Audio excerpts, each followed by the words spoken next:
नमस्कार, मेरा नाम आलोक है। आप देख रहे हैं बिहार के सबसे बड़े यूट्यूब न्यूज़ चैनल लाइव स्ट्रीज को। वो गाना तो आपने सुना ही होगा, दोस्ती इम्तिहान लेती है। अब सही में ये दोस्ती बिहार की राजनीति में इम्तिहान लेने लगी है।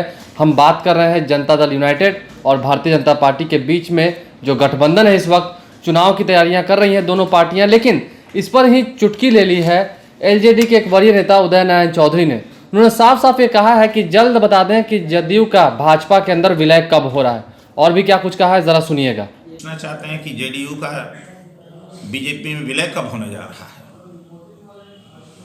जब उनके कहने से पार्टी के अपने बात के 2 नंबर का पद उन्होंने दे दिया। उन्होंने कहा कि 2 नंबर का स्थान अब इनका होगा और पार्टी के कहने से ही दे दिया। उन्होंने कल कहा, उन्होंने स्वयं स्वीकार किया है प्रेस में के लोगों के साथ कि अमित शाह जी के कहने पर बनाए हैं।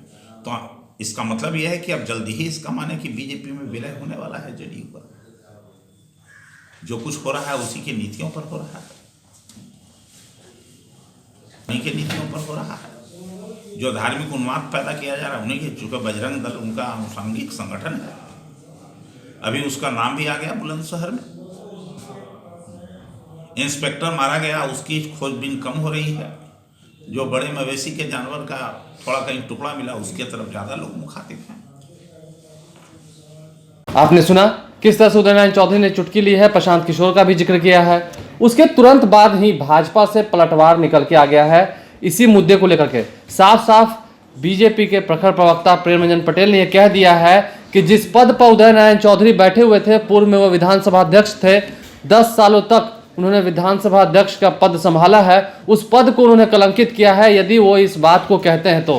साथ साथ क्या कुछ कहा है, क्या आरोप लगा दिया है एलजेडी के ऊपर, जरा सुनिएगा।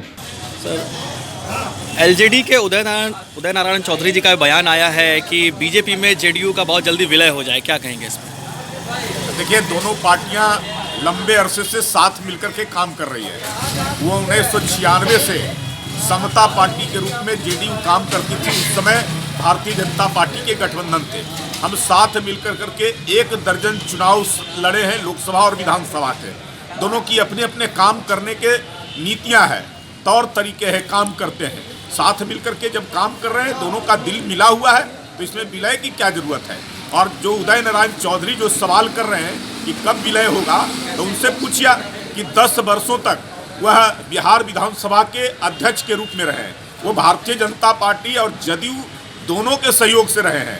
जदयू के वो विधायक थे, लेकिन भारतीय जनता पार्टी के सहयोग से वो विधानसभा के अध्यक्ष बने थे।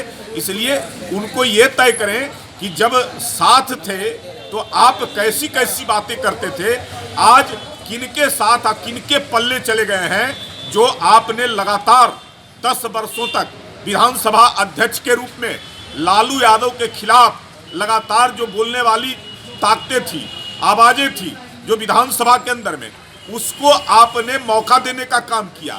आज उसी लालू के शरण में चले गए, उसी लालू से जाकर करके जेल में आप मिलने का काम कर रहे हैं। जो भ्रष्टाचार में डूबा हुआ, भ्रष्टाचार के कारण, घोटाला के कारण जेल में बंद है, आप उसी से जाकर के मिल रहे हैं। तो आप भ्रष्टाचारी का साथ देकर करके आपने पिछले जो 10 वर्षों का जो आप अध्यक्ष के रूप में थे, उस पद को कलंकित करने का काम किया है।